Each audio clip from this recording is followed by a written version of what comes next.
will also pick up a lot on how a candidate, relates and exchanges ideas and conversations and ideas with the candidate. So you'll drive it journalistically and allow the audience to participate, pick them off as, is that the general flow? Exactly, yeah. We, the people that are in the audience, many of them have very, specific stories that are unique to problems that a lot of Americans are facing, but they kind of crystallize it with their questions. So we're going to let them kind of try to drive this as much as possible. I'm curious, so much was made of the first debate on a lot of levels. But the criticisms specifically of the Biden camp, since that is what Mr. Biden's here tonight to answer questions from the voters, specifically the criticism of the Biden camp post-first debate was that he did not answer a lot of the questions from Chris Wallace directly, specifically packing the court, that question. Do you expect to press him on things like that if he doesn't answer a voter's question, if it's not coming from a journalist? Yeah, good question. Will you question. jump in? Yeah, it's a good question. I plan to jump in. I will. I've got a lot of follow-up questions already. Some will come on the fly, but yeah, I want to make sure, if someone's asking a question, if some of that audience is asking a question, they deserve an answer. Mm-hmm. And so if I have to step in and say, I don't think he answered his or her question, I'll certainly do that. I mean, this is not a debate. It's not a one-on-one interview with me. It's a kind of a collaboration between me and these voters, but I really want to let them drive it as much as possible. And just to be clear, because the chatter has already begun, the same offer for this primetime opportunity with undecided voters has been offered to the Trump campaign. Absolutely. We're always in contact with the campaigns. We want to do things like this.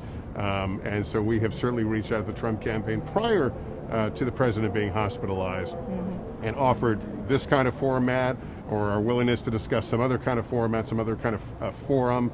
And to date, they haven't taken advantage of it, but the offer certainly stands. How do you expect the president's diagnosis to impact this town hall and, frankly, the next 30 days? Well, I don't know if it's going to impact the town hall, but I think that you've already seen, Vice President Biden has been very careful in how he talks about the president's illness, and he offers his thoughts and concerns.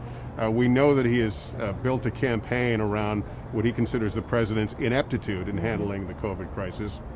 He continues to express that, but with less emphasis, on his personal feelings about the president and more just on what this teaches us and going forward. It certainly puts light on his campaign theme. So, he walks, I think he recognizes, he's even acknowledged, he walks a bit of a tightrope on how much you discuss the president's illness versus just discuss the COVID crisis in general and what he thinks is a better way to handle it.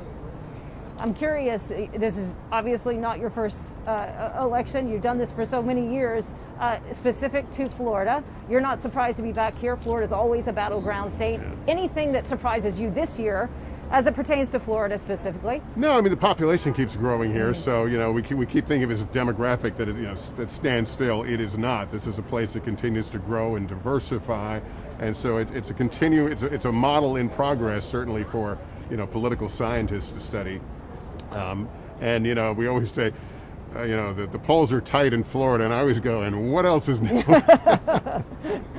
Exactly. Every single year, we seem to be right back here. It seems to be tighter than ever before, but it'll be interesting to watch. I appreciate your time. I have one last question. Sure. One of the things that we were gathering back from our audience, large senior population in Florida, the second largest senior population in the country. Prescription drug costs seem to be a primary concern for them, or a very large concern. Will you tackle health care tonight? Will you press the former vice president about his Affordable Care Act and expanding it? Yeah, I don't want to let them take notes drugs. as to what I'm going to ask, but I think it's fair to say that healthcare is obviously a huge concern, and the vice president has been on the record about concerns about a shift to the right in the Supreme Court, and what that would do to the Affordable Care Act, decision. So I think let's put it this way: I would not be surprised if we're going to hear some about that tonight. Healthcare. Yeah. Appreciate your time. Of course. We'll be watching. Thanks.